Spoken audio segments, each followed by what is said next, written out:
আসসালামু আলাইকুম প্রিয় কৃষক ভাইয়েরা, বিডি ফার্মার চ্যানেলের পক্ষ থেকে আমি এস এম রঞ্জু।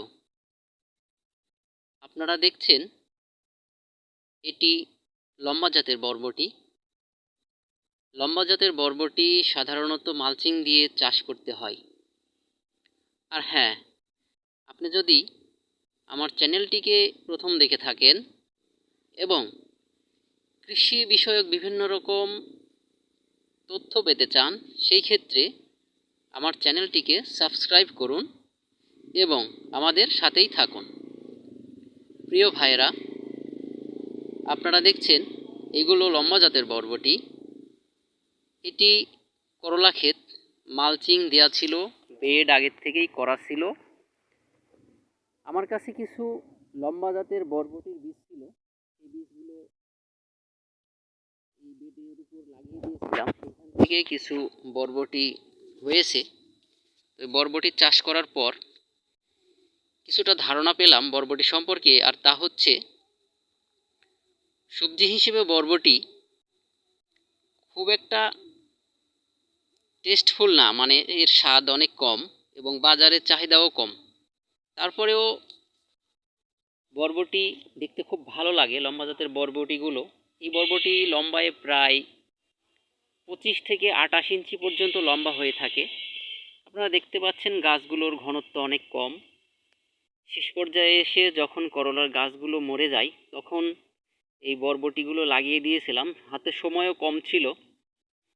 বরবটিগুলো ভালোই হয়েছে, খাওয়া হয়, পারিবারিক চাহিদা মেটার পাশাপাশি এইখান থেকে কিছু বরবটি বিক্রিও করা যায়। তবে দুঃখের বিষয় একটাই, যে আগেও বলেছি যে বরবটির চাহিদা কম বাজারে।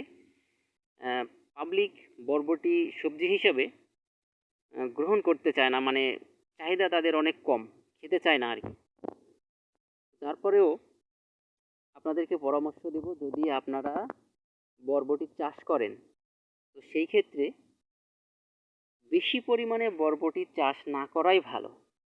কারণ বাজারে বরবটির চাহিদা কম, এর দামও অন্যান্য সবজির চাইতে কম।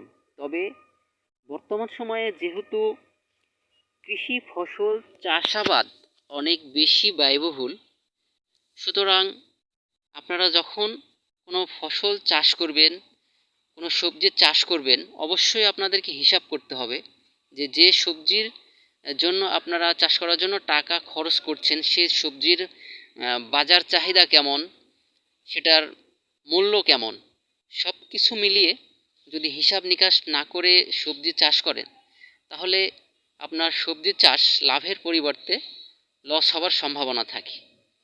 তো আমি আপনাদেরকে বলবো, আপনারা সবজি চাষ করতে পারেন, তবে মালচিং দিয়ে চাষ করতে হয় এমন সবজি চাষ করা থেকে বিরত থাকাই ভালো আমি মনে করি। তার কারণ আপনারা জানেন যে বিগত বছরগুলোতে সবচেয়ে চড়া মূল্যে যে সবজিটি বিক্রি হতো করলা, সে করলা কিন্তু প্রায় 1 বছর ধরে দাম খুবই কম, বাজার দর অনেক কম।